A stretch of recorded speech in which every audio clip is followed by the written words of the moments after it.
Are you ready for a life-changing experience? Join us for the Straightway Spiritual Awakening Conference coming to the Nashville area. Mark your calendars for July 11, 2026. Doors open at 10 a.m. sharp. This is a powerful event focused on biblical community living, healing, and deliverance. Whether you are looking for freedom from mental illness and trauma, victory over addictions and strongholds, or physical healing for your body, this is your opportunity to find restoration and strength. Don't wait. Get registered today. Use the Eventbrite link on the flyer to register. We look forward to seeing you there. All right, y'all. Shalom, shalom. Welcome to another Ask the Elect on Hold Fast Wednesday. We have a great show for you today. We have some awesome questions for the pastors, and I think y'all are going to get a lot out of this episode today. With that said, I'm going to hand it over to the pastors to give y'all a greeting. All right. Hallelujah. Shalom, shalom in the precious name of Jesus, the name that is above every name. Hallelujah. Bless y'all, pastors. Well, I can tell you this, man. I'm happy to be in the land of the living, but you know what? I wonder when is the day is going to come that I'm able to come to a broadcast and not be tired. I mean, I guess there's a lot of work going on, man. We were working our rear end off here. I thought, surely, man, by now, shouldn't I be able to sit on the front porch, man, and drink me some pineapple juice or something like that, man? And well, I guess not yet then. Hallelujah. Other than that, hey, I'm going to start pushing the Nashville meeting right after the feast days. I'm going to start really pushing it heavy, man, on videos and stuff. And if y'all notice, our subscribers on the YouTube channel has gone up somewhere close to 3,000 subscribers in the last month. The word is being out. Miracle signs and wonders. We're talking about just since Passover. There's so many testimonies. You go from the DMV up until this point to where we had at Pentecost. Jesus is alive and on the throne, and he's with his people. And there used to be a time that people would say, no man can do these miracles that they do unless Yah is with them. Used to be a time people said that, man, they would recognize it. Nowadays, man, because we are so much lovers of selves, and we're mostly self-focused and self-centered and self-absorbed, you don't have too many people acknowledging when the true hand of Yah is working with a particular people. But that's okay. The work still goes on. I'm glad to be here tonight. Should be a very interesting show right here. Y'all be safe coming down for Pentecost. All right, y'all be safe on that road. Take your time. Take your time, because you ain't, hey, just take your time. You ain't in no hurry. Just get here in one piece, sober-minded. Make sure y'all pray for y'all get on that road.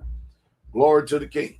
Also, I got quite a few videos, man, in the chamber that I need to put up on Patreon. I'm going to try to get them up before the end of tomorrow. Got quite a few things I'm talking about. One thing I wanted to mention right here right now is that I'm under no illusion whatsoever at all. But, man, what we just got finished witness with this Thomas Massey election up there in that house up there in Kentucky, and what Trump and him just got finished doing in the outside influence of the Israelis, AIPAC and all of them to be able to control our elections. Now the people know for sure, beyond a shadow of a doubt, that our vote don't count. They know it don't count. I'm telling you.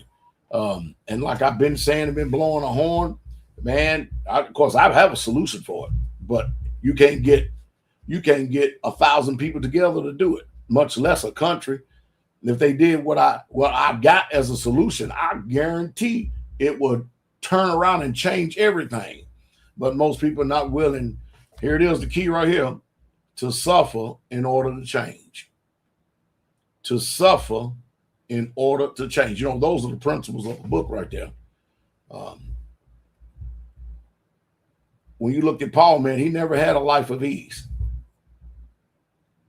Never had a life of ease. But today we want a life of ease. I want to also say this too. Pertaining to the show here tonight, or the broadcast that we have here tonight, every single week, it's on a weekly basis now, that I've sit up here and I've watched pictures come to me about people who have fallen away. And I always ask them, I say, are you surprised? Somebody got to do it. But we'll get into that a little bit later during the show. I already hear the greetings and salutations of the pastors. Pastor Corey. Bless you, Shep. Bless you, Pastor Muir, my beloved family, Brother Mike Israel.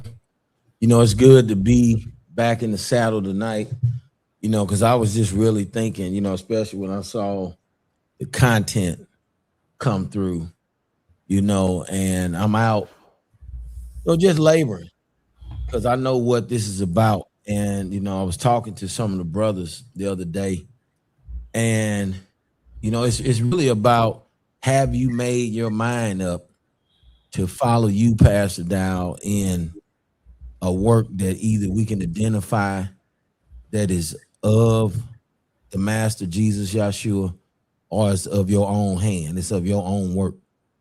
And I determined, because I seen fruit, that this is not a work that you have made up. That is just something that you have invited people to be a part of, because, you know, evidently, you know, things from that you said years ago, you know, whether it be about silver, whether it be about storing food, a lot of those things, Shepherd, has come to pass. And so what we got to understand, you know, and even as we talk tonight, you're going to see people truly reject what is of Jesus. They reject what is of Messiah. And we can't be surprised, because the word says that you're going to be hated of all men. For what? For my name's sake. So when we see that, you know that we're on the right path. And it's all, you have to determine that you're going to set your life down. You're going to set your life aside so that your life is pleasing to the Master, and that it is a life that exemplifies that you have made the necessary sacrifices so that Yahshua may be lifted up. That's what Pastor Dow does. That's what he's doing today. That's what he was doing when I found him. And so, and I'm not just, this is not about Pastor Dow. It's about, we should be serving the King. And can you identify in this ministry, can you identify in the leadership that Pastor Dow is following Jesus? Are we, who is following Pastor Dow, demonstrating that we're following Jesus because we're following the order in Pastor Dow that's following Jesus? See, you got to understand, saints. So, you know, my admonishment tonight is really listen with spiritual ears so that you do not miss the mark, because many people are going to miss the mark. Many people are going to fall away. People are going to give heed to seducing doctrines. It's on and on and on. So I just wanted to bless you all. If you still, you know, 10 toes down, if you still seeing that the Messiah is doing what he's doing among us, I encourage you to go even to the next level in doing it, because guess what? You, us, and all those who have the same sentiment in serving Messiah are the ones that's going to be the light in this time. Hallelujah. Hey, Pastor Mir, before you go on, let me say something that stimulated thought here that Pastor Corey just mentioned. There used to be a time, many moons and years and decades ago, that we as men coming up, we was actually proud to say, you know, this was my teacher. You know, this was my teacher that helped me along the way. You know, the Muslims got that down to a T, man. They don't never back up on it, because there's a time when you're young and you're old. And as you get older, you're going to be an example to this younger generation, and you're going to teach them. You're teaching them now. We don't have any tact, any respect whatsoever at all for the order and the way, the customs and the traditions of the Most High Yah. I mean, we were supposed to be restoring the old past. I mean, is it embarrassing to say that Pastor Dow is my teacher? find a better teacher. You understand what I mean? I mean, you go to martial arts and stuff, you go to these dojos and stuff, and they'll be glad to tell you, that's my teacher right there. The day is going to come when you all going to be teachers. And it's just right to give honor and respect, regardless of what this wicked and perverse generation has to say. And it's sad that because of the corruptness of the minds today, we have to have a caveat and always say, well, it ain't about Pastor Dow. Well, we already know it's not about Pastor Dow. Those of us that's in the know, we already know it's not about Pastor Dow. We know it's about Jesus. But before many of you are ever going to see Jesus, you want to see the men that he put up in front of us and then not in front of you. And not only that, if you're going to receive a righteous man reward, you got to receive a righteous man. The day you reject that righteous man is the day your reward stops. That's why he tells you to know them that labor among you, and by their fruits you're going to know them. It's all predicated upon you to discern what truth is. You got to know them and know them for yourself. And then, just like we're not ashamed of the message, man, you're not going to be ashamed of the men that y'all put up in front of you, man, to be your leader and to be your teacher, man, because you know they're on point. And of course, as we look at this day that we're in right now, this time we're in right now, we're watching to see that everything that I've said concerning this last little rodeo that we went through has all come to pass. I was spot on from the very beginning of this as I snipped it out. And I give y'all the glory for discerning of spirits, discerning the spirits. And as we go, I continue to keep trying to teach people as I go to learn things. And I still learn from the assembly myself. Man, you wouldn't believe some of the stuff people do that I learned from. Just sit there and watch it, man. Y'all teach me and don't even know it. So we are in a position to where we don't know everything. And there's people that's been doing this for a long time, that's been in a position to not only live it, but to teach it to us. And we've got to pass these teachings along because everybody got the book in front of them. But everybody's not being taught out of the book. There's just certain passages and things that are ignored on purpose because they don't want your conversion to be closer to Messiah. Pastor Mir. Hey, shalom, shalom, shalom to all the righteous. Bless you, Pastor Dow. Bless you, Pastor Corey, and my brother Mike. Bless y'all abundantly. You know, y'all are, this ought to be an interesting broadcast tonight because both Pastor Dow and Pastor Corey said a lot, but they said two things that really stuck out to me. But I'm going to say this. I'm not embarrassed to say that Pastor Dow is my teacher. That's straight up. Because, and the thing is when you look at it, Pastor Dow hit it on the head. We do live in a generation now that is embarrassed of their head. They're embarrassed of their teachers because it doesn't look to what they think the par is or what it's supposed to look like or sound like. And they're embarrassed of it. And for what? Even like Pastor said, this last rodeo that you saw that was in this ministry, consider it. Majority of, if not all of what folk learned about Jesus, they learned right here in this ministry. And you have to literally go against the word to sit there and deny for your hate for one man. Think about that. So what are you going to say now? Deliverance is not good anymore. You're not going to do deliverance. You're not going to institute and work the things that you learned of laying on of hand and commanding, opposed to prayer. You're not going to do it anymore because it was taught by Pastor Dow. Are you not going to correctly fast and pray anymore because you were taught by a man who properly told you how to fast and pray? You're just going to denounce and renounce all those things in trying to prove one man wrong at the end of the day before you can humble yourself and say that, no, I learned all of this under than being taught by this man that is following Jesus Messiah. And that's the problem. But every winning tide will come and you'll see people that just,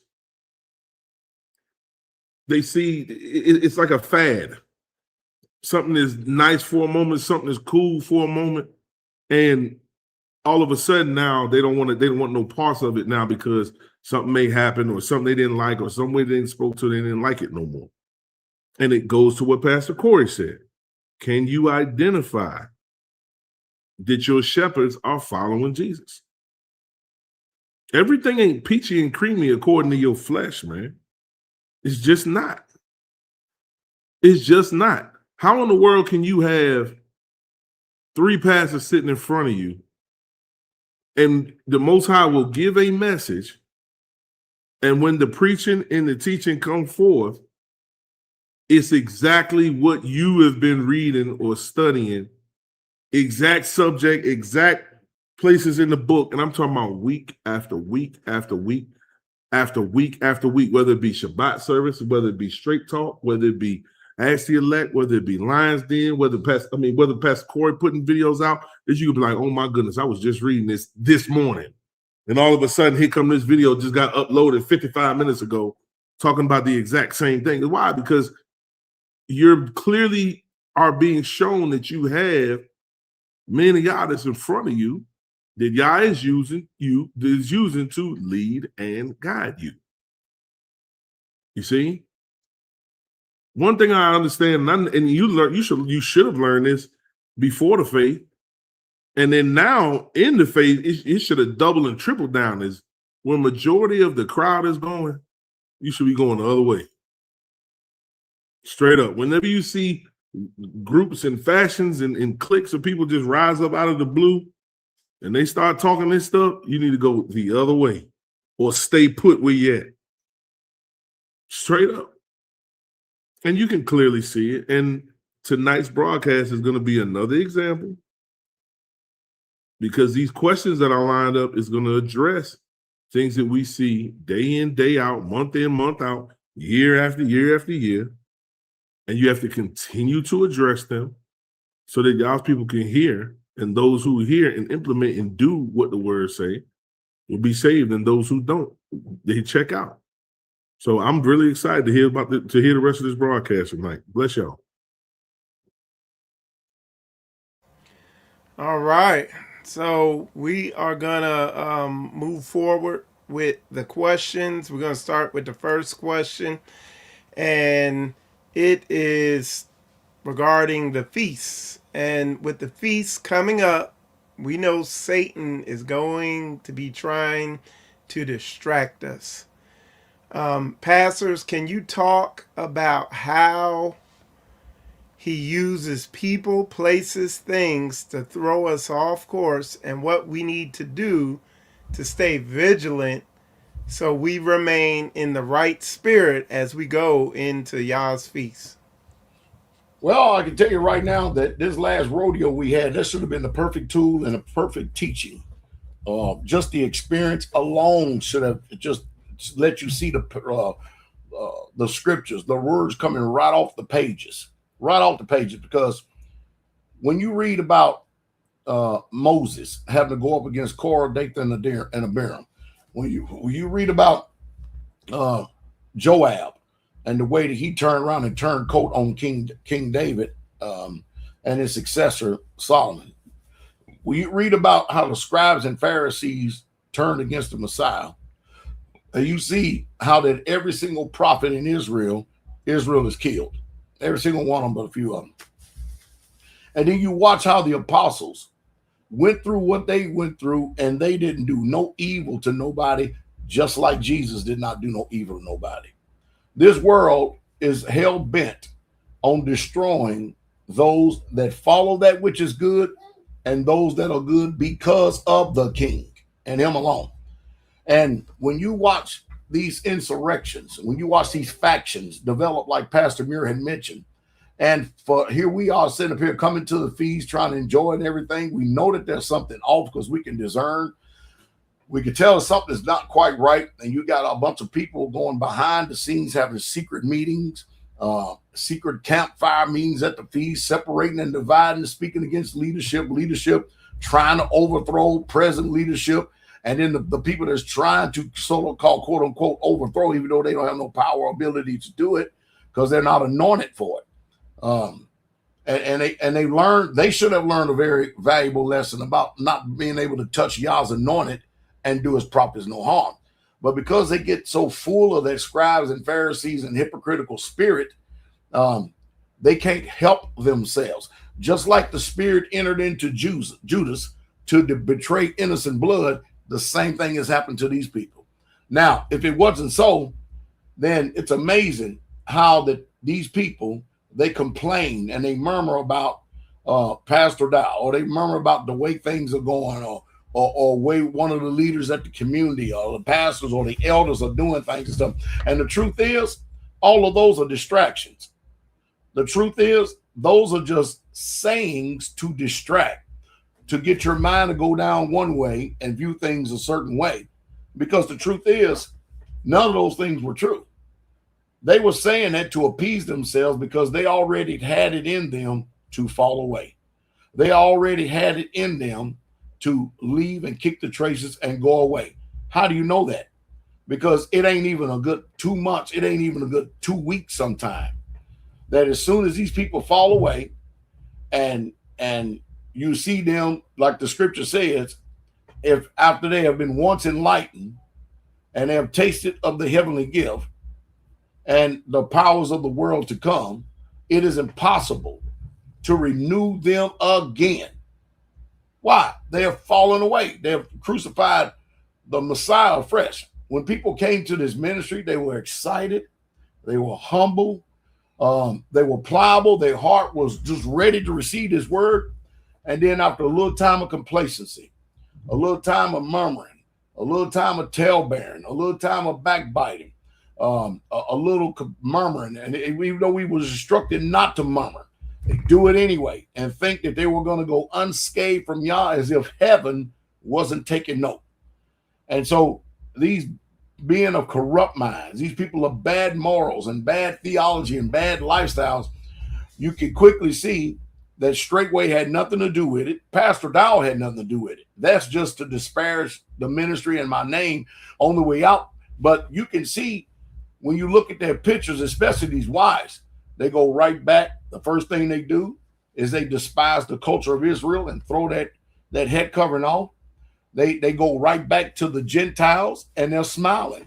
They love it too, man. They are enjoying themselves. They put that makeup back on their face. They put that jewelry, their nose jewelry and stuff, and they begin to doll themselves up. And that's how you know that the man has been effeminized by the woman. Because if you can so quickly leave the customs, if you can leave the statutes, the laws, the heritage, and forget about all the scriptures, we wasn't the problem. Straightway wasn't the problem. Yah was the problem. They no longer wanted to serve Yah anymore.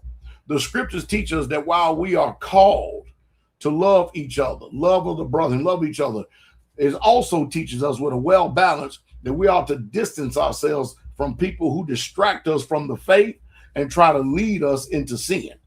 The Bible makes sure that we have boundaries. Most people don't like talking about boundaries. I love talking about boundaries because you have to have boundaries, because boundaries are necessary for our spiritual protection, and they're necessary for everybody's personal growth.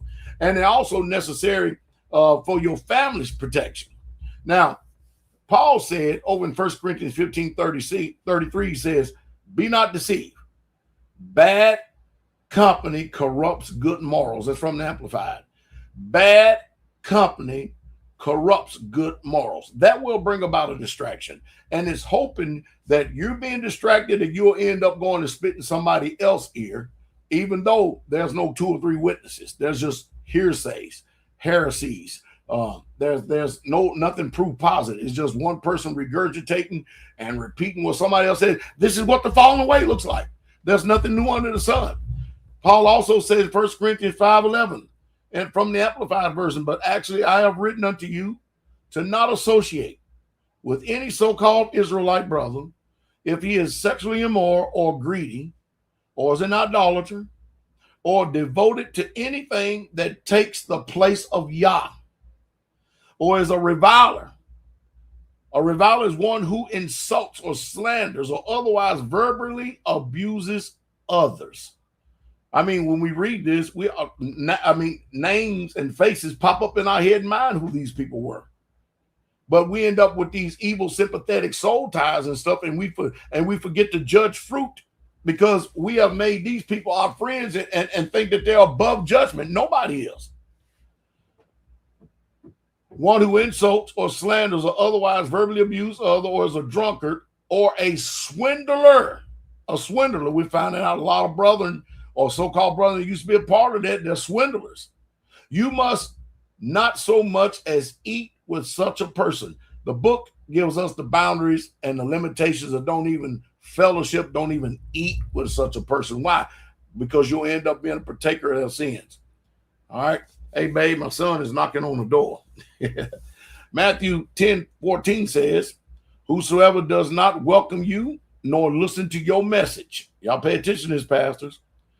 As you leave that house or that city, shake the dust from off your feet in contempt, breaking all ties. Last one I got on this, James 4:11 and 12. Do not speak evil against another. Brothers, the one who speaks against a brother or judges his brother speaks evil against the law and judges the law. But if you judge the law, you are not a doer of the law, but a judge. There is only one lawgiver and judge who is able to save and to destroy. But who are you to judge your neighbor? Pastor Corey. Yeah. My Jesus. You know, listening to you, Shep, you know, it makes me think about this, you know, because Mike, you said, how do we guard ourselves from these distractions? How do we guard ourselves from distractions, period? Not just the feast, but you got to understand something when you're talking about guarding this way, because Israel is a special something kind of people. I'm telling you, I personally been going back and looking at what Yah is saying about his own people. Yah know who we are. And so, you know, let's take this over in Isaiah 48:4. Look what Yah said. All right. Okay, we ain't. Hold up. Let me try to open this back up.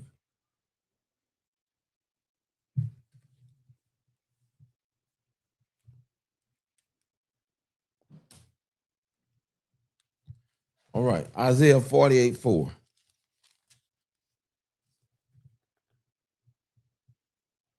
It says, because I know that you are obstinate, and your neck is a iron sinew, and your forehead brass.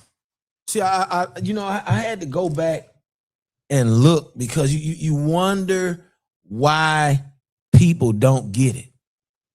And because people don't get it, they are easily, Brother Mike, they are easily able to be used as an instrument of distraction. They are easily able to be used as a opposition in the likes of Satan to tear down. And in some cases, if we as leaders don't watch it, stop us from entering in and being in the place where Yah called us.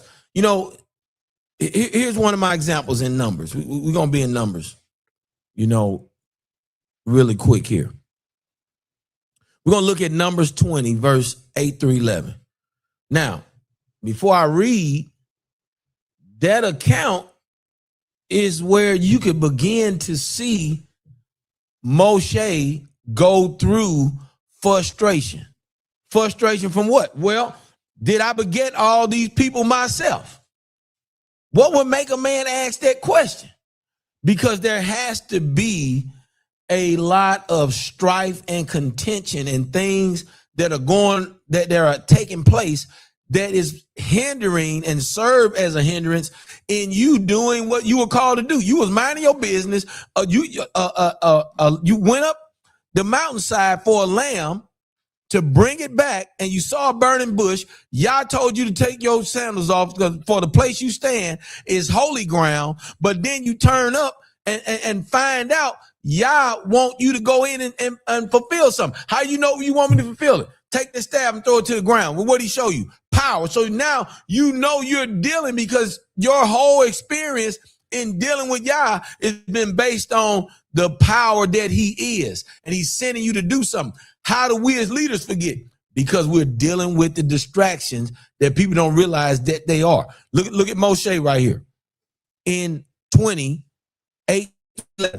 Take the rod and gather thou the assembly together, thou and Aaron, thy brother, and speak ye unto the rock before their eyes. He says, speak, and it shall give forth his water, and thou shalt bring forth water to them, water out of the rock, so that thou shalt give the congregation and their beast drink. And Moshe took the rod from before Yahweh as he commanded him, and Moshe and Aaron gathered the congregation together before the rock. Now watch this. Look how Moshe spoke to them. And he said unto them, hear now, you rebels. Must we fetch you water out of this rock? So you can tell he was frustrated with what was going on, because obviously the mission was to get Israel out of Egypt and into the land that was promised to the forefathers. But along the way, it bring about an action that caused Moshe right here, verse 11, and Moshe lifted his hand. He didn't say he lifted his hand. And with his rod, he smote the rock twice, and water came out abundantly, and the congregation drank, and their beast also. Now, do you think at that moment that they gave a damn that Moshe just perverted what the instructions of the Most High Yah was meant for him to do? No, they didn't care as long as they got with what they want. And that's what people come around to do. They come around, and if they can't get their way, if they can't have things the way they want, they don't agree with you. They don't agree with what's going on. All they care about is that what you're doing and what is supposed to be going on is not going forth because it ain't coming from them. It ain't by them. And this is people have these different type of mindsets, and you got to really start to pay attention to saints around you that don't know how to die to self. When saints don't know how to die to self, they bring about things that cause these types of actions to happen. Real quick, Numbers 27, 12 through 14. And Yahweh said unto Moshe, get thee up unto this mount Abiram, and see the land which I have given unto the children of Israel. And when thou hast seen it, thou also shalt be gathered unto thy people as Aharon, thy brother, was gathered. For ye rebelled against my commandment in the desert of Zin, in the strife of the congregation, to sanctify me at the water before their eyes. That is the water of Meribah, which means the water of rebellion, in Kadesh, in the wilderness of Zin. See, y'all know who we are. He already admonished Moshe because he know his people. And we got to know his people by who he say his people is. He told Moshe, you didn't sanctify me in the midst of this congregation of strife. So when I hear that, and I've been paying attention to it, I say, I got it, Father, I got it. See, you got to know that we dealing with people that's trying to tear it down because they're not in the right place. These people complain for 40 years. You mean to tell me they was in the right frame of mind? Complaining for 40 years? No, you ain't in the right frame of mind. So in essence, Brother Mike, what we got to do, us as leaders, we got to do what we started out doing. abiding in Yah, trusting in Yah, and making sure that we, with the authority that he has given us on this earth spiritually. See, when we have the authority in the spirit, then guess what? We got power and authority over all the authority of the enemy. And so therefore, by remembering that, then we got to move a certain way in our prayer life. We got to move a certain way in how we are guarding ourselves, how we are guarding what Yah is doing. And see, and that's where the strife come in at, because men hate that, especially when you hate authority. That's what it comes down to. So that's just a bit of the understanding as we continue to attack what we're talking on tonight in this content. Hallelujah. Pastor Muir. Jesus Messiah. I'm just sitting over here listening to what Pastor Down, what Pastor Corey just spoke, and I can't do nothing but shake my head, because this is exactly what we've been talking about. Consider this question, man, because Pastor Corey let us flat out know in his answer just now, with the overall thing, what is that? Just a stiff neck people, we just don't want to do. And when you really could truly think about it, is why? Because we're never satisfied. We never satisfied with what Yah has done. He's done so much, but we're not satisfied. Consider this question. With the feast coming, you hear what he said? The feast coming up. Whose feast is it? It's Yah's feast. Okay? With the feast coming up, we know Satan is going to try to distract us. Okay, so if you say that right there, how many of us truly know that? I say that every single time a feast day comes. But you can even go deeper than that, because we celebrate Yah's feast every single week. It's Shabbat. Satan always trying to bring distractions. Think about it. With the feast coming up, we know Satan is going to try to distract us. Can you talk about how he uses people, places, and things to throw you off course? To throw us off course, and what we need to do to stay vigilant so we remain in the spirit. Okay, so watch this. I just did a video the other day, because let's think about this. I made a statement that I know rub people the wrong way, but I don't care, because it needs to be said. Think about it. We talked about this a couple weeks ago. You can go take a group of men right now and say, y'all got to trek through the woods for 40 miles, setting up camp, picking it up, going through the woods. Y'all got to work together and get it done. In most cases, what's naturally going to happen? Men are going to find a leader. They're going to find those who are going to support the leader. Everybody else is going to fall in line, and they get the job done.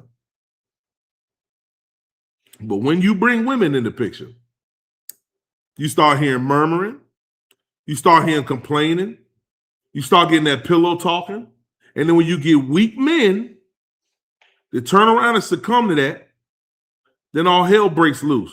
Well, why y'all got to be talking about the women? Y'all always talking about the women. No. Pastor Corey hit it from one angle. Pastor Dow hit it from one angle. Now I'm going to hit it from another angle, because it's the flat out truth. We know our people. Solomon said there's nothing new under the sun. So you mean to tell me that when they was in Egypt, they came out of Egypt, not only came out of Egypt, but Moses let them out of Egypt with all the spoils of Egypt, right? And you mean to tell me when they in the wilderness going back and forth, you don't got women in these men ear? How do I know that? Because they in their ear today. Never satisfied. How do I know that? Pastor talked about the last thing we saw in this ministry. You look at it. What did you see in men's ear? Women. And they're the first ones flaunting themselves, as Pastor said, right on this internet. Let me tell you one tall tale sign. It's always the ones that go out of their way to speak about how loyal they are. Whenever you see that, you know that's the one you got to watch. Because it's all the smoke screen. Because guess what? Nobody got to tell me Elder Rob is with this. Brother Trey, Brother Dylan, Brother Charlie, teacher, Samuel, Brother Lee, nobody, Brother John, nobody's got to tell me, oh man, then Brother Tone, man, they ain't got to come around. Hey man, I'm with this every day. I'm following this. Man, you a good shepherd, man. Y'all, they ain't got to do none of that. I know what it is. You see? And you know when something's off, as Pastor Doll explained. But what do you see happen every single time the feast come up? The word says that all men are to appear. All males are to appear. I've said this many times. What if the word said all females were to appear? We'd be in serious trouble. But the word said what it said for a reason. All males are to appear. So if you are a woman, what should that automatically put in your mind? Satan is going to try to do the same thing that he did in Genesis chapter 3 today. And what is that? Every single time a man has to have his mind right, his household in order, everything correct, because he knows Yah's feast is coming up. He knows the Shabbat is coming up. He knows these things are there, and he's trying to get the mind right. Satan is going to try, and he's going to try you first to get to that man. Every single time. You see? And this is the type of talk that y'all don't want to hear. And I know it pricks you on your side, and I know you're tired of hearing it, but it's the damn truth. Some of y'all just wicked, man. Because you know you'll have somebody quoting the word and telling you, Slim, look at what you are doing. Yah's feast is coming up. Don't I remind the community? I remind this community every feast. Yah's feast is coming up. And I tell them, prepare, watch. I tell the brothers, and I know they telling their wives, Yah's feast is coming up. You see? Why? Because I know Satan know if he can get to the man first before Yah's feast. Ain't no man. A lot of these men, they're not going to be up and honest and tell you that it was their wife. It's one of them running around here now that do videos. That'll tell you everything that he saw was wrong with the ministry, but he'll never tell you the real reason why he left. And guess what? It was the woman he lay next to.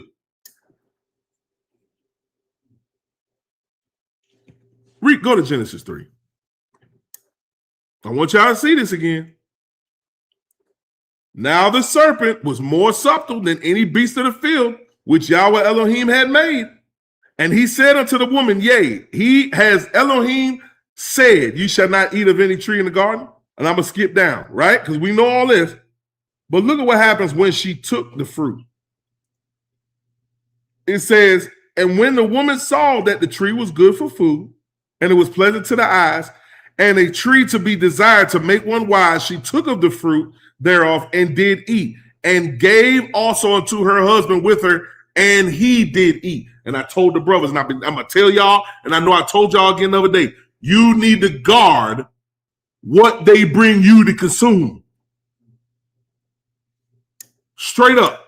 You need to filter and watch what is brought to you by the ones that are closest to you, what they bring you to consume. Straight up, man. Because if you don't and you're not watching this mess, then all hell break loose. All type of chaos break loose. Or you can just sit there frivolous and in your mind think it's just the best thing in the world. And then you just consuming, not knowing that you're drawing further away from Yah, further away from his people, further away. He asked the question again, what must we do to stay vigilant until that we remain in the right spirit? Watch the ones that's closest to you. And don't consume, especially your wives. Don't consume everything that they come to bring you. Now you can obviously see why I'm talking like this. So that'll tell you why, because it tells you that I done seen this mess right here. You see? And you got to ask yourself again, when does this stuff kick up? At its height, right before Yah's feast. Every single time. Why? Because we're not satisfied. And we're not satisfied in our roles. Go to Ephesians chapter 4. verses 1 through 3, and I'm going to turn it back over. I therefore, the prisoner of Yah, beseech you that you walk worthily of your what? Vocation. That's your calling. Wherewith you were called. That is your calling. So how do you walk worthy to that? Think about it. Whether you be, what is your calling? A husband? A wife? You see, most people don't think that. Off the break, they think pastors, teachers, elders. They think that so they can point the finger. They don't think that as, no. You got a whole household. Husband's wife. Are you walking worthy to that? You should be evaluating yourself constantly of your vocation, which you were called, and how you're supposed to do it. With all lowliness and meekness, with long suffering, forbearing one another in love. That's how we're supposed to be doing it. Micah Israel. All right. That was good. We're going to go right into the next question that we have here. And to a degree, it's going to tie in to what we've been talking about. Pastor Dow recently mentioned in a video I was watching that he did, it was yesterday, I think. That's when I watched it. But he mentioned that trying to get people to come together in Israel is like pulling teeth. And the question is, as times get more difficult and staying separate is no longer a viable option, I want to know if the pastors could elaborate on that statement about trying to get Israel to come together and get people to come together, and exactly what people struggle with most when it comes to actually coming together in unity. You know, before I get into answer this question right here, I want to bust up something that is said over and over and over again. And I've got to some way, somehow figure out a way. I just pray that y'all give me wisdom, that y'all's people would hear when people are making a direct attack on Yah, his teaching, his doctrine, his way. Over and over again, you hear it systemically across the board. One of the first things they hit about straightway is, well, I don't know about giving up your life savings and turn it over to a man or something like that, and then trusting him for your livelihood. Let me go ahead and get this on record, and let me go ahead and set this record straight so that people will comprehend and understand. What I am saying to y'all and what the pastors are saying to y'all is exactly what the scripture says, who at one time many of these people embraced, and they knew it was the truth. But I want y'all to listen to me real close. Less than 2% of the people in the entirety of Straightway have anything to give when they come to this ministry and come to these communities. Less than 2%. But you know what I find out more often than not? We can sit here and receive people into our home as brothers and sisters and Israelites. And they can live with us, break bread with us, grow with us over a matter of years. They end up, we build them a home. They have a home. We pay their bride prices. But let some of them come into some money. As soon as they come into some money, all that, and put the screen down so I can see the reaction of the pastors. And all that we have spent all these years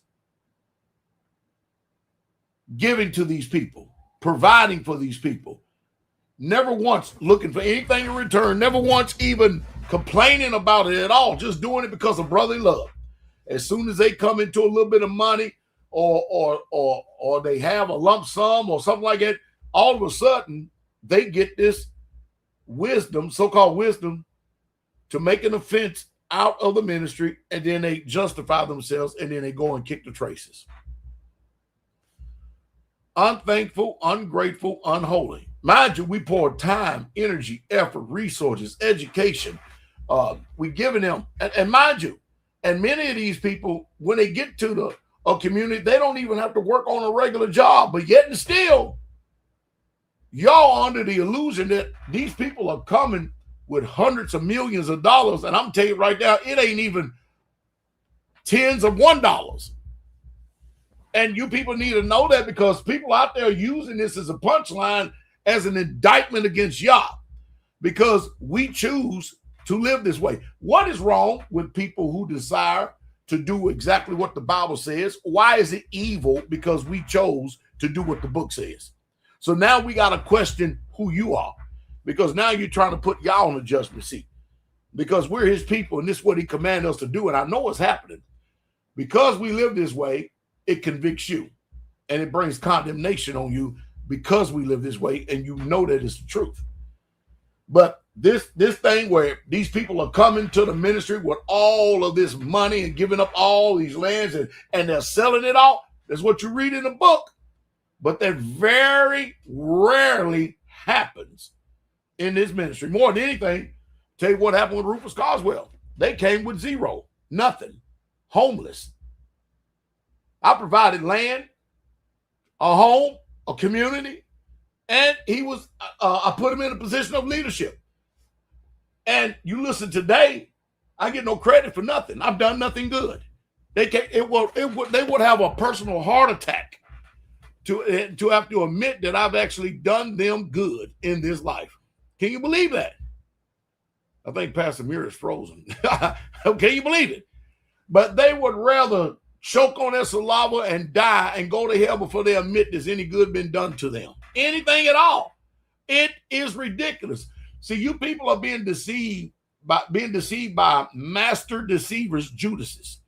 And you need to know this. Now, getting to the people to come together is like IT. Man, I've talked about this so much, I'm blue in the face. I would rather hear the pastors from this one. But I will tell you this. I will tell you this.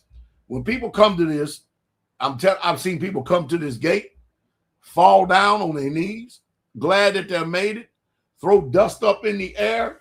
Mother Carol and I come walking out. They come kiss our feet and everything, grab hold of our clothes and everything, so happy.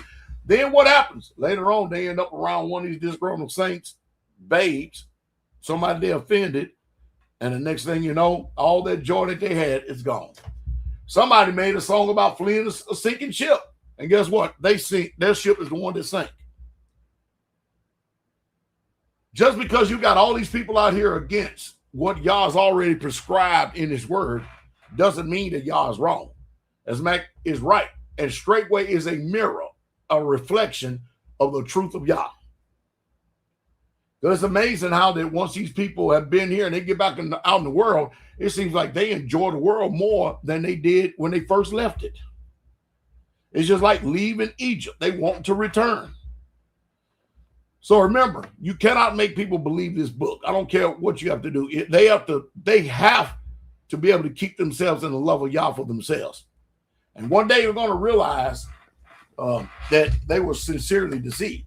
Now the law says in Leviticus 20, verse 26, and ye shall be holy unto me, for I am Yahweh, am holy, and have severed you from other people that you should be mine. Then when Yahshua comes along, he makes sure the severing cuts all the way down to the family line. The Most High, because he's jealous of what the price he's paid for us. And he don't want to share us with nobody. Now look at this. The message is still right from the very beginning. When Yah took Abraham out of the land of the Ur of the Chaldeans, he separated him. When he took the Israelites and he put them into the land of Goshen, he had them separated from the Mizrahites or the Egyptians. When we were in captivity, we were separated. And we were always together with each other. Today, you got these fake, false, phony, anti-Messiah, anti-Christ people that would have you to believe. And mind you, their testimony is only for themselves, because the word testifies against them and their testimony and their lifestyle. It's just that people are not discerning enough to be able to see the forest for the trees today. People are willing to accept anyone to say anything about Yah, God, or whatever it is as if it's the truth, and they refuse to look at fruit, and they refuse to discern to see what is right and what's wrong. It's a sad situation what we got going on today. But I can tell you this. We'll read this book right here, this passage, and I'll turn over to the scripture, to the pastors. 2 Thessalonians chapter 2, verse 3. Let no one in any way deceive you or entrap you, for that day will not come unless there becomes a falling away or an apostasy first. That's the first thing that goes on. And who's going to admit that they're falling away? You can't go by what they say. Good words and fair speeches, they deceive the hearts of the people. You have to pay attention to what people do. What they do, it shows you everything about them as a man or woman. And that is this great rebellion, the abandonment of the faith by professed Israelites. The man of lawlessness is revealed, the son of destruction, the anti-Messiah, the one who is destined to be destroyed. 1 John 2:15, do not love the world of sin that opposes Yah and his precepts, nor the things that are in the world. If anyone loves the world, they love the world. The love of the Father is not in him. I believe the book. You can be deceived if you want to, but the book is right. We're going to stay the course. We're going to take our chances, and our chances already sealed by the blood of Messiah. We sticking with Yah. Pastor Corey. Yep, you spot on. You know, the love of the Father isn't in a lot of these folks. And that's why we see what we see. And we truly are having these types of experiences. And like you said, the book is true. It would be amazing, you know, to really look and see that these things are written, and then we get out in front of it and folks really change. But it ain't what folks do because they say it ain't me. They don't think it's them. And so this is what we have, you know. I mean, Pastor, I've been right here in this same place in this subject of what we talking about for weeks, because I just been praying, like, how can people be this way? Like you have found it. I feel like this is the ultimate find. You done found the truth. You done found his people. You done been edified by what he's done in our sight spiritually over and over and over and over, and yet it ain't enough. So when it ain't enough, then you got to go and again, you got to go back and ask Yah. You got to go seek a Yah. And I just told a brother this yesterday. Man, I don't know what's going. Let me go on over here in the book. I'm gonna go here because this thing ain't acting right today. I'll go right here. We're gonna go over to Jeremiah 22. All right, go to Jeremiah 22.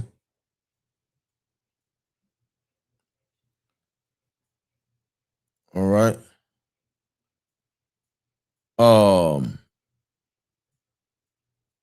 Where we at? No, hold up.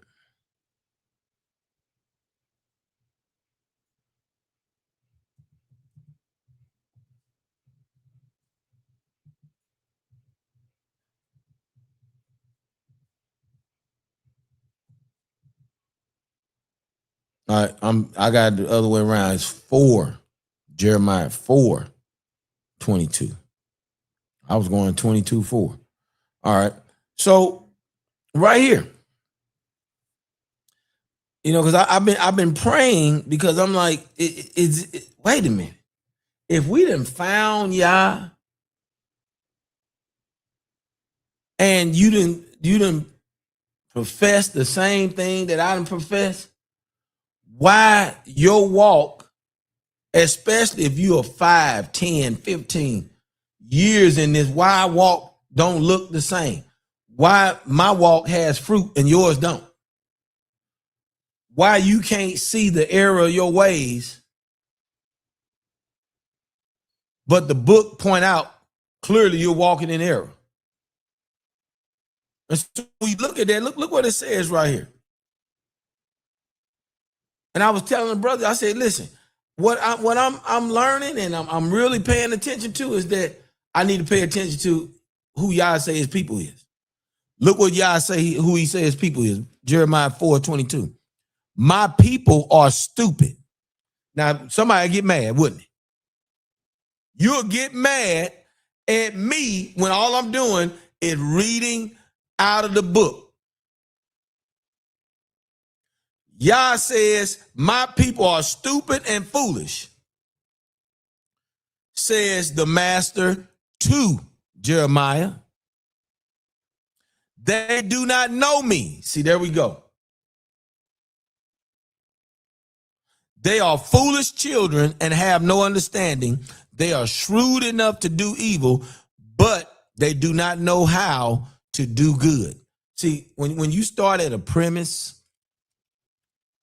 like that, then we can really work backwards to really see, have these people, when their actions are speaking for them, their fruit is speaking for them.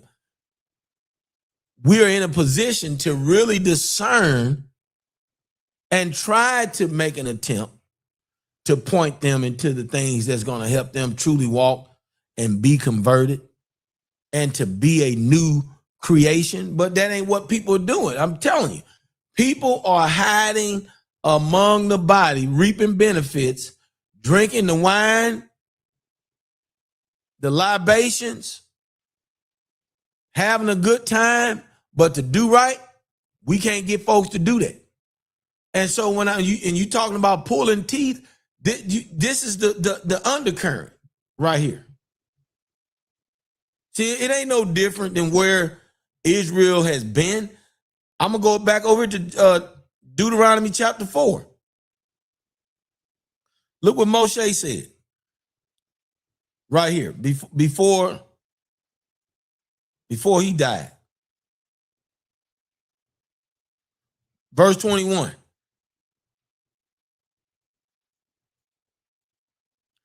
Now Yahweh was angry with me at the waters of Meribah because of you, and he swore an oath that I would not cross the Jordan and that I would not enter the good land which Yahweh your El is giving you as an inheritance. For I am going to die in this land. I am not going to cross the Jordan, but you shall cross over and take possession of this good land. Now look what he says.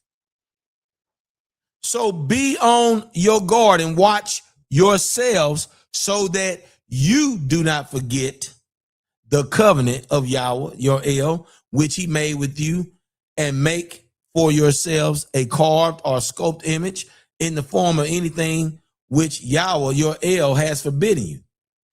Right? So this is what he admonished them. But then he turns around and come right back in verse 26 and says, I call heaven and earth as a witness against you today, that you will soon utterly perish from the land which you are crossing the Jordan to possess. You shall not live long on it, but be utterly destroyed. Now, how can somebody say that? I done spent 40 years with you in the wilderness.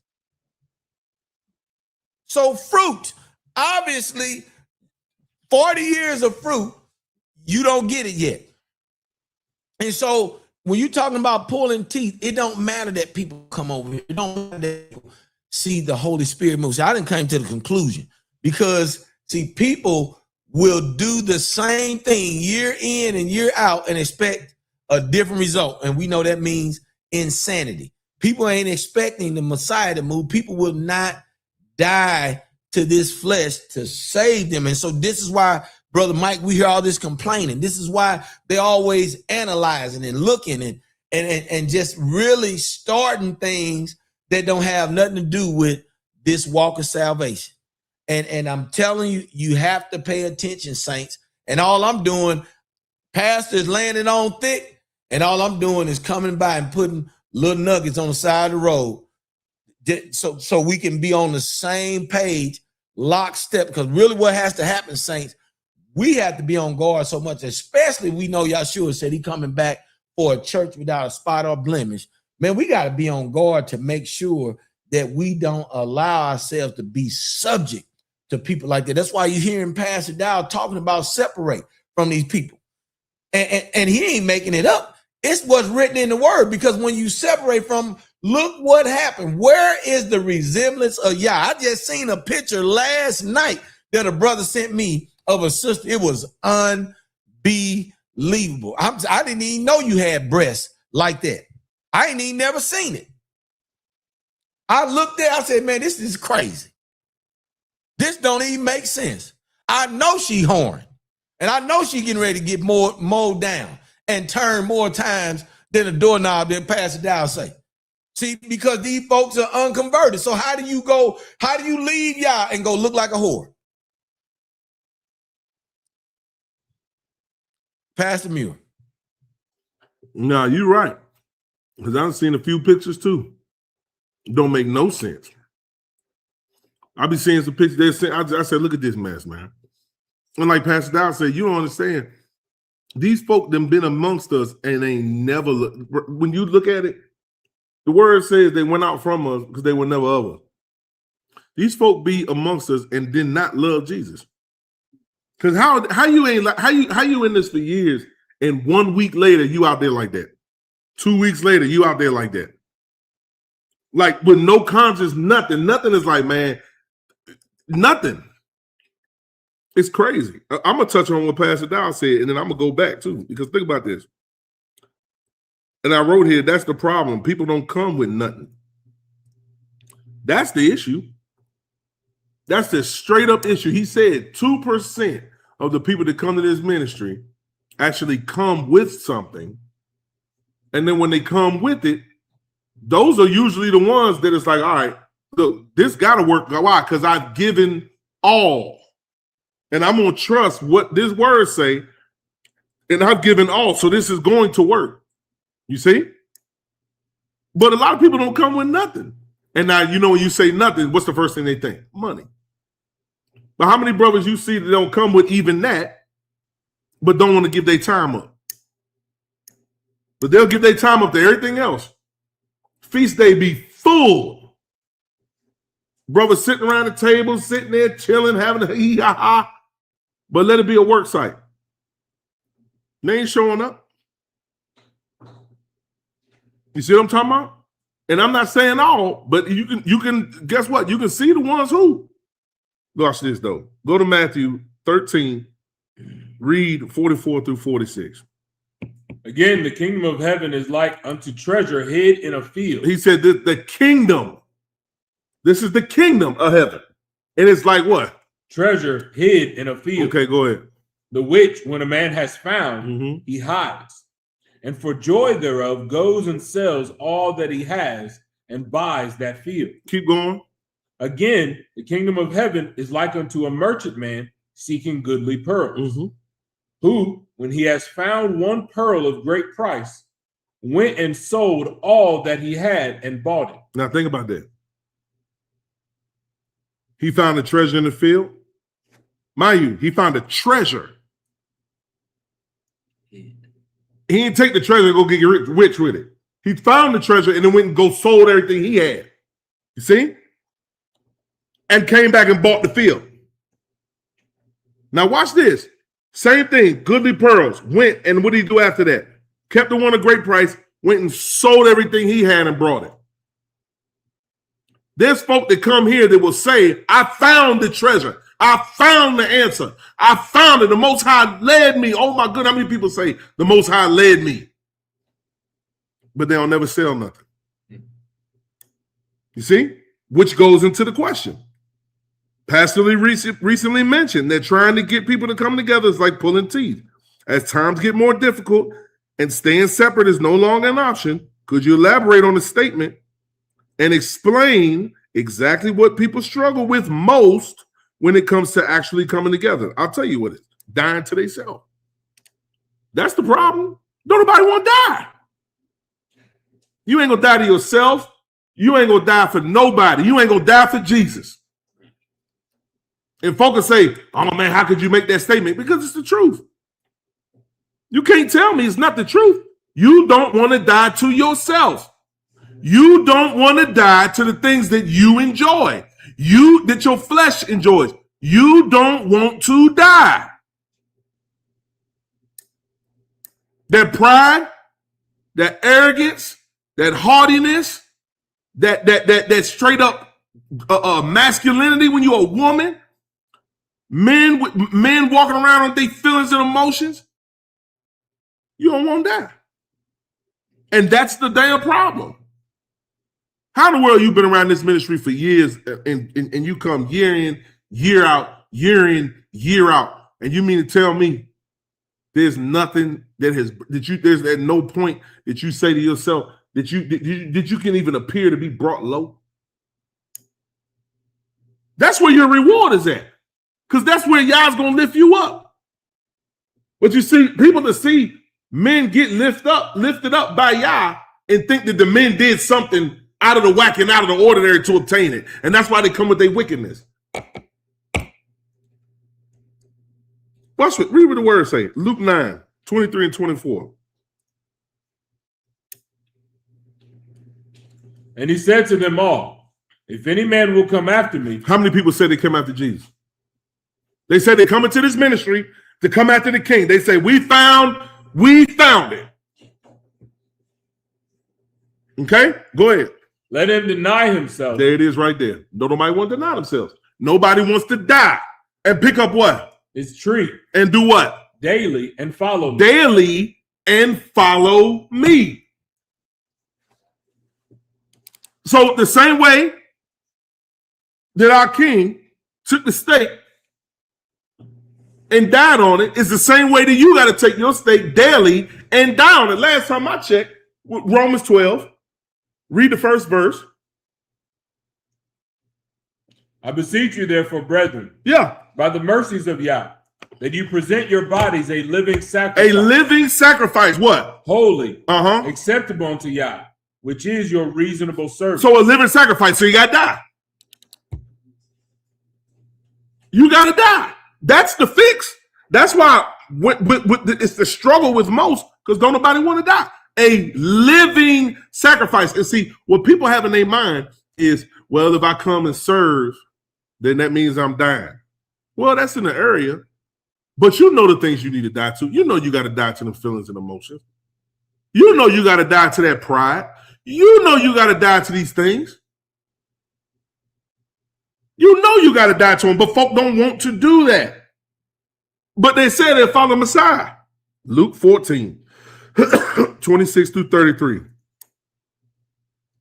If any man come to me and hate not his father, mother, wife, children, brethren, sisters, yea, and his own life also, he cannot be my disciple. Okay, so he said, if any man come to him, how often do you come to Messiah? You come to him daily, right? You know the problem with this, though? We think that this right here is in the beginning. We read this, and you see the same testimonies, man. I found this truth, and man, my family started tripping, and nobody wanted to hear me, and everybody was saying I'm crazy. And they said I joined a cult just because I want to follow Jesus. And then I lost my family, and I lost this, and I lost that. And then you think because you went through that it stops right there. He said, if any man come to me. So guess what? He said, think not that I've come for peace. I didn't come for peace. I came with a sword. You thought that the sword stopped swinging. You thought that it swung in the beginning and it don't swing no more. It constantly swings. And guess what? The main one that's going to chop up is you. Because you got to die. You have to be cut. You have to be pruned. It's right there. But we don't have the humility to think and say, okay, you know what? This is true. Hey, man, this stuff on me got to die. I got to stay in a place of humility. I got to constantly see my wickedness and put that before y'all. Rather than me going in my pride saying, I can do it. How many times you have said that? I'm going to be better. I'm going to figure it out. We good at that saying, I'm going to figure it out. No, you're not. Where's the humility to say, yeah, I need you to take this because I clearly cannot do this on my own. Show me where I'm not dependent on you and your word in this moment. and why I haven't overcome this yet. I cannot do this without you. It's got to be you. You have to take this from me. You see? Watch this. Keep reading. And whosoever does not bear his tree and come after me cannot be my disciple. Keep going. For which of you, intending to build a tower, sits not down first and counts the cost, whether he has sufficient to finish it? Lest haply, after he has laid the foundation and is not able to finish it, all that behold him begin to mock him, saying, this man began to build and was not able to finish. Look at what has happened in this ministry. We build communities. But folk came in this ministry not thinking Jesus. They came in this ministry thinking, what was one of them pyramid schemes? Multi-level marketing. That's what they thought. You thought you could come in this ministry and you thought I'm gonna be elevated by the amount of sales I get. That's how people treat the faith. Because that's what they thinking. They come here thinking I can be elevated in something. It ain't about you, it's about Yah. It's literally about Yah. And look what he said. Then what happens? They start something. They start to put something together, homesteads, communities. But what happened? The cost wasn't counted, and they don't finish it. Well, how you know you finished? By the grace of Most High Yah, that I stay in his face and humble myself daily before him, that happens. Because the finished work ain't going to happen to the end, to the day he take you. That's when it's going to be over with. Those who endure to the end, the same shall be saved. Watch this. Keep going. Or what king going to make war against another king sits not down first and consults whether he be able with 10,000 to meet him that comes against him with 20,000? Or else, while the other is yet a great way off, he sends an ambassador and desires conditions of peace. Mm-hmm. So likewise, whosoever he be of you that forsakes not all that he has, he cannot be my disciple. That means everything. So y'all can keep on, like Pastor said in the beginning, with folk coming in. When I came to Straightway, I had to give up all of my lands and all of my this and all of my that and all of my money and all of my that and all of my this. It was a funny thing, though. When we came to this ministry and we saw what it was, and we did the same thing everybody else was doing, we asked Pastor Dow for what we need to do next, and he gave us direction. That's what he gave us. He still gave. He gave us direction on what you should do, and then we started doing it. If you can't forsake all, that means monetary things, and that means that stuff that you don't want to give up that's inside you that you call dignity, but it really is pride. That's all it is at the end of the day. It's pride. The book says you cannot be his disciple. So like Pastor Corey said, don't get mad at me. I didn't write that. That's written in red. So likewise, whosoever he be of you that forsaketh not all that he has, he cannot be my disciple. The only way you're going to be his disciple is through death. Bless y'all.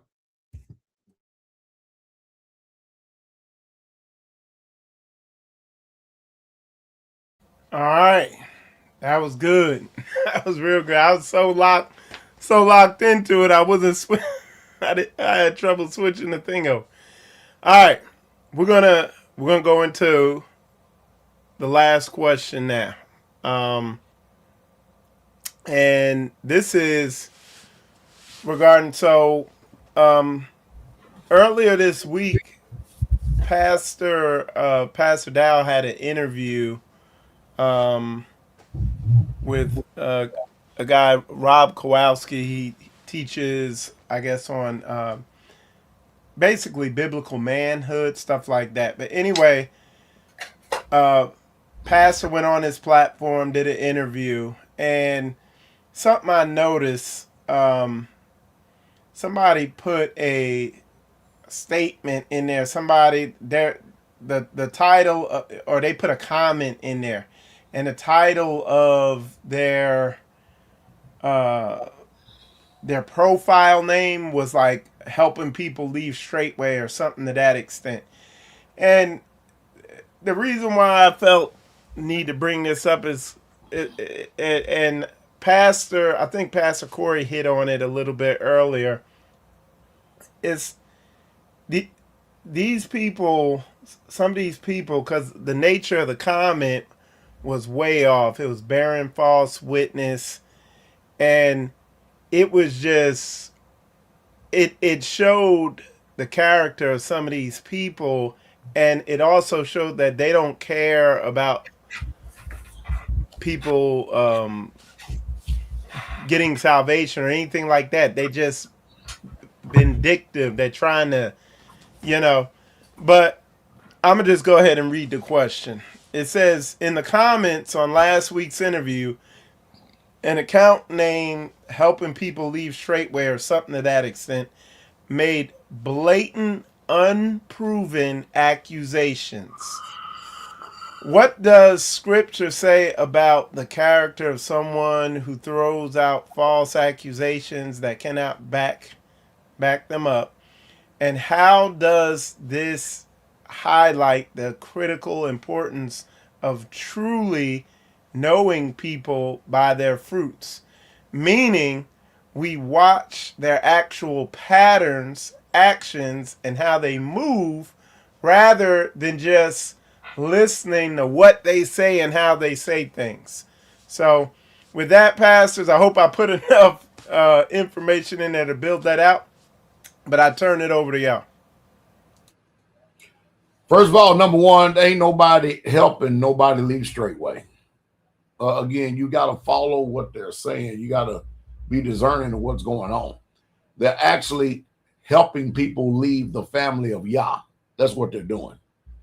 You're going to find out that once they get out there, give it a couple of months, sometimes upwards of maybe 1 year.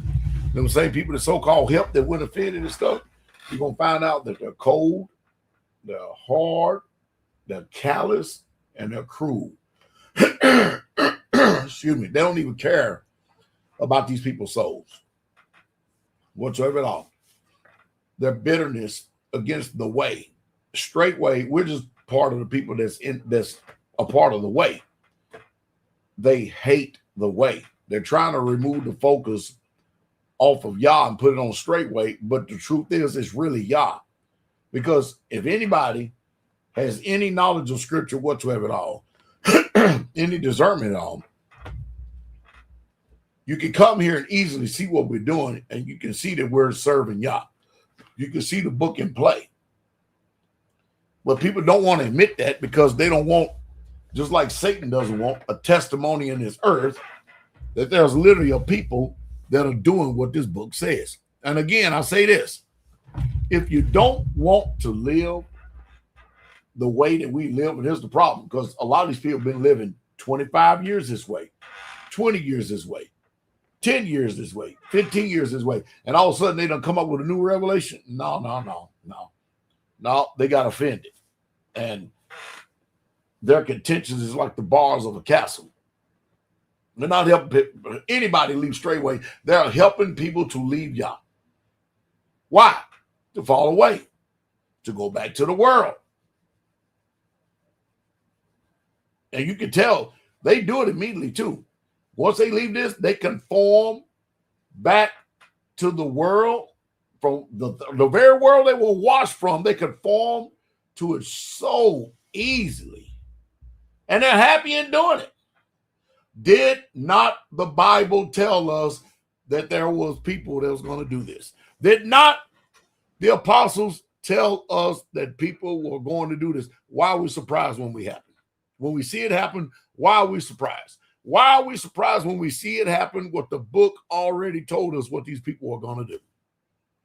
I don't know why we're surprised. People can say anything to persuade the minds, but to the informed student of the word, they see clearly what's going on. We are still doing y'all's work. People who they've been coming and going in and out of the assemblies of Yah for centuries. I don't know why people get so excited about it, especially when it's written. He already told you it's going to be that way. I don't. It makes no sense to me. It's clearly seen. They are clearly seen. Last part of the question, I believe it talks about people who are talebearers.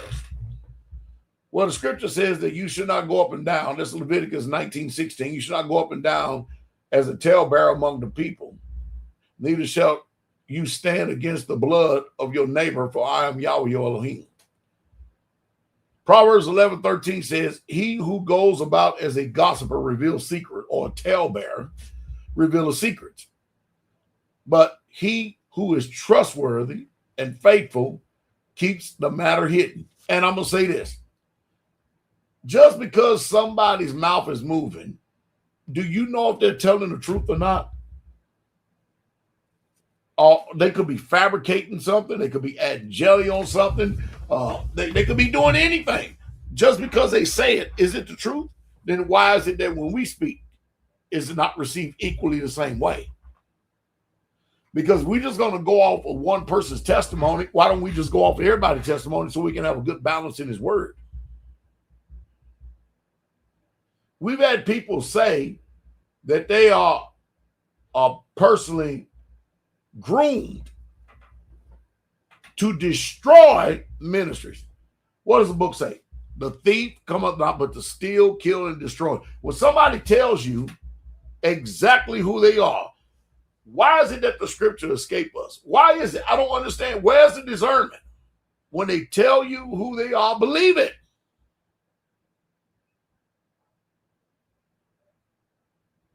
So the bottom line is, ain't nobody helping nobody leave straightway. They're helping people leave Yah. Because when you look at the end result, these people have no more resemblance to the laws, statutes, commandments, rules, and guidelines, the customs and traditions of Israel as we read in our book, in our scripture. They are fallen away from Yah. Now, watch this one. Hosea 4:17, Ephraim is joined to his idols. Let him alone. Leave him alone. Pastor Corey. Well, Shep, you know, I got a simple verse. Proverbs 22:5. I'm gonna read it in the Amplified, and I'm gonna read it in the KJV. Amplified says, thorns and snares are in the way of the obstinate, for their lack of honor and wrongdoing traps them. He who guards himself, y'all listen to this, he who guards himself with Yahweh wisdom will be far from them. Yeah. And avoid the consequences they will suffer. KJV says, thorns and snares are in the way of the froward. He that doeth keep his soul shall be far from them. And the word froward, all right, Hebrews 61:41, perverse, crooked, distorted, false.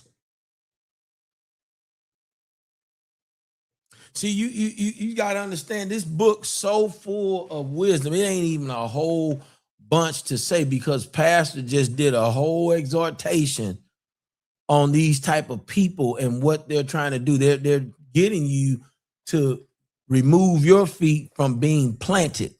See, here's the thing. Watch this. I'm gonna go show you something. If it was not so, watch this. I'm gonna take y'all somewhere in Numbers 20. Let's go Numbers 29. Let me see here. No, 27. Numbers 27. All right. And I want you to understand this. This is from way up in the inception of Israel being a nation. And Moshe understood this very thing that we talking about, that people despise. If you see so many people left, everybody jumped on the bandwagon. You don't need pastors. And, you know, we all of a sudden we doing the doctrine of Nicolaitans. And all of a sudden, you know what I mean? You know, all they doing is a group of men trying to rule over people and rule over their lives. Okay, well then what type of understanding was this? Then in Numbers 27, right here, starting at verse 15. Then Moses spoke to Yahweh, saying, let Yahweh, the Elohim of spirits of all flesh, appoint a man over the congregation who will go out and come in before them and will lead them out and bring them in, so that the congregation of Yahweh, not my congregation, not the congregation of Pastor Dow, not the congregation of Pastor Muir, but the congregation of Yahweh will not be as a sheep without a shepherd. Then Yahweh spoke to Moshe, take Joshua the son of Nun, a man in whom the Spirit is the Spirit, and lay your hands on him and have him stand before Eleazar the priest and before the whole congregation, and give him a commission in their sight. You shall put some of your authority and your honor on him, so that the congregation of the Israelites will, the word you hate, obey him. If people was meant to run out here willy-nilly and do your will and do as you desire, then ain't no way Moshe would have spoke that to Yah. Because what was happening is that, of course, Moses' stint leading Israel out of Egypt was over, and Moses' concern was who's going to lead them, because they can't be without a shepherd. And so these very people who have run and are without a shepherd, they showing you what freedom look like. And if you're looking at it, it looks like rebellion. That's the image Satan gives you. That's the image Satan put before people, is that he paints a picture of freedom and fun and frivolity and all kind of bull crap that don't equal being in the stead that Yah can keep you. It's about being kept. Because guess what? If there was no need to be kept, then there was no need for Yahshua to come, because we all would know how to do it and do it well without anybody doing anything on our behalf. So it's just as simple as that. These are just wisdoms that you as saints, you got to go back and listen to this broadcast, and you got to hear the things that were said. And you got to really sit and think and ask Yah to open up your understanding so that you move accordingly, because that's what this is about. Moving accordingly, moving in the accord that's going to allow you not to have a misstep in this walk. And if you get separated to yourself, you're going to have many missteps. You just keep watching. Watch these people. Pastor Muir. I don't have nothing else to add. You and Pastor Dow said it all. I mean, think about this. All of them say they're not following no man. I'm not following this. I'm not doing that. But all of them following men to leave. Like literally. That's what they literally doing. So guess what? Just as Pastor Corey explained, you're going to follow somebody. You're going to follow somebody in righteousness, or you're going to follow somebody in wickedness. You're going to follow. You can say all day long that you're not, but you're going to follow. A lot of people will talk about they not doing what the government say until their food get cut off. And guess what? They're going to follow and do everything that Egypt told them to do. You're going to follow. So you can stop with all this mess that I ain't following nobody and I ain't this and I no man, I don't need passes. I don't need, they trying to lord over you, which is foolishness. You're still going to follow. That's why, I don't have nothing to say. Pastor Dow and Pastor Corey brought it perfectly through. I ain't got nothing else. All right. We definitely man, the pastors definitely came straight down the middle this evening. Pastors, did y'all have anything else you wanted to add? I had nothing. But I tell you what, I thoroughly enjoyed that statement that Pastor Muir said. No, we ain't following nobody, but you listen to all these morons out here that lead you away from the righteous to go out into the wilderness to so that the wolf can devour you. It's amazing. And at the end of the day, just like Pastor Corey said, you still following somebody. If you're listening to somebody's voice and you're with them, you're still following. It's just the way it is. That's just the order of things. God, man. But they give you and try to make you think you have some form of liberty and stuff while they themselves are servants of corruption. That's just amazing. I just can't, man. It's nonsensical. It makes no sense whatsoever at all. Wow. Anyway, man. Pastor, look at this. Numbers 14:4. And all the congregation lifted up their voice and cried, and the people wept that night. And all the children of Israel murmured against Moses and Aaron, and the whole congregation said unto them, would Yah that we would have died in the land of Egypt, or would Yah have died, let us die in the wilderness? And wherefore hath Yahweh brought us unto this land to fall by the sword, that our wives and our children should be prey? Whether it not better for us to return into Egypt? Okay, so watch this. They didn't want to follow Moses. They didn't want to follow Aaron, right? Look what it says. And they said one to another, let us make a captain and let us return to Egypt. You are created to serve. You're going to serve righteousness or wickedness. Either way, you're going to serve it. And everybody claims they righteous. But as Messiah always said, you're going to know them by their fruit. And whether you say, let us make a captain or not, somebody's going to come forth as the captain.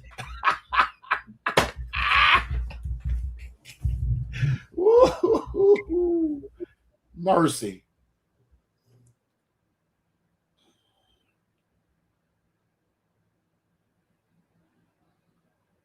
We can't hear you, Israel. You're muted, man. Yeah, I'm just saying, you can't make it up. People are following somebody. They're being led regardless. So see, people don't understand that is the design, man. We're all designed that way. We literally all designed that way. I don't care what you do. You can be a nation, be a tribe, be a family, be a corporation, be an assembly, be a church, be a homestead. I don't care what you do. There's going to be a chain of command no matter where you go, no matter what you do in life. So for these people to promote some type of liberty and freedom or open rebellion while they themselves are servants of corruption, it makes no sense to me, man. I keep on saying it makes no sense whatsoever at all. Surely, yeah, I believe, y'all people are this stupid. Pastor Corey just read it. Yeah, we stupid. We are stupid. We are brutish. We there's something wrong with us. We got a damn screw loose. It's devils and demons and deliverances in order. Go ahead, bro. And the thing is, these people will faithfully serve their job, but when it comes to serving the nation that we're supposed to be gathering together, that you don't see that. It's everything else. So yeah, it's like y'all saying, it's just, hey, they just don't love ya. That's it. Hey, this in the show on a good tip though, man. So from DMV all the way up until this point right here, we've had a man come to DMV. He had 2 strokes. You can leave a big picture up, man. Mm-hmm. He had 2 strokes. The man ended up walking around like nobody could ever look at him and say, you ever had a stroke before in your life. We had a woman who had full-blown asthma, who asthma got healed on the spot. Mm. We had a young a woman, of course, everybody's young, considering me, had an issue of blood for like 4, 5, maybe 6 years and then great complications, lost a baby the first time and all this other stuff, man, and just could not stop bleeding. I mean, that's some serious stuff when you're a woman and you cannot stop bleeding. Imagine having to wear some type of protection month after month after month, and it never stops. Her husband, came up, laid hands on her. The issue of blood dried up. Not only that, 7-day cycle of a period came and gone, and now she's ovulating for the first time in who knows how many years. Wow. Glory to Jesus. That's for every single one of these. Glory to Jesus, every single one of these. Then we seen the brother, man, that just threw his cane down and just started walking at the hearing of the message in service. Nobody laid hands, nobody did nothing. He just took off by faith. Glory to Jesus. Glory to Jesus. And I'm talking about real Bible miracles. Then we all seen Brother Mark. All of us saw Brother Mark, man. Man, Brother Mark, man, he had this bag and everything on him and stuff, man. And every week he's getting weaker and weaker and stuff like that. He's got a monitor on him. I think that he was they was going to put him on a heart transplant list and everything else, man. And when he got hands laid on him, man, that back man went to the doctors. The doctors just cannot understand and comprehend what went on. We know what went on. Jesus is what went on. That's exactly what went on. Jesus is what went on. Testimony after testimony, testimony. Then I just seen shoot. Man, that brother's 1 minute I got the brother's name, next minute it slips, man. Because I often get it mixed up with Callaway, but it ain't Callaway. It's anyway. Target. I just talked to the pastor about this brother name earlier. Anyway, so his wife and him been trying to have a baby for 8 to 10 years. 8 to 10 years. He knows ain't nothing wrong with him. He already got seed. He already got 4 children, 4 boys by another woman.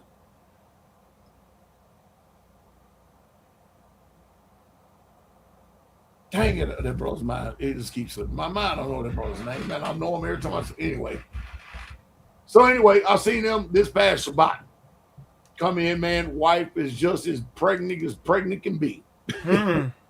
Just as pregnant can be. What I'm talking about, again, in real time. I'm not going back 20 years ago, 30 years ago. I'm not going back 15 years ago. I'm not going back 10 years ago or 5 years ago. We're letting you know what is happening right now with y'all's people in real time. And guess what? There's many more other than I'm not at liberty to discuss. I don't want to discuss because some things are just too embarrassing and you don't even want to speak about. But we give Jesus the glory for being delivered, man. Who else has these kind of testimonies but y'all's people? Who else? These folks talk about straightway, we talking about Jesus. What I'm talking about. Who else? Man, we y'all's people. Go ahead. All right. So, brothers and sisters, we appreciate all y'all tuning in. Also, don't forget, here in it's going to be in July. You'll see the commercial. We're going to run it right after this. We are having a conference here in the Nashville area. Sign up. The sign up information will be in the commercial we're going to be running after this. So don't forget to check that out. Get signed up. And with that said, we appreciate all y'all tuning in. You're watching Ask the Elect on Hold Fast Wednesday. And with that said, y'all, shalom, shalom. Are you ready for a life-changing encounter with the truth? Straightway Ministry presents a divine appointment for the Nashville area, a Come Out of Her Spiritual Awakening Conference, led by Pastor Charles Dow, dedicated to truth and the restoration of the soul. This event is a beacon for those seeking the narrow path, Mark your calendars for July 11, 2026. Doors open at 10 o'clock a.m. sharp for a powerful day focused on biblical community, deliverance, and total restoration. Whether you are seeking freedom from the weight of trauma and mental illness, victory over long-standing addiction, or miraculous healing for your physical body, the chains are breaking. This is your opportunity to find the strength and liberty you've been praying for. Don't wait. The awakening begins now. Follow the link on this commercial to register today and secure your seat. We look forward to seeing you there.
Joy down in my soul, you made me whole.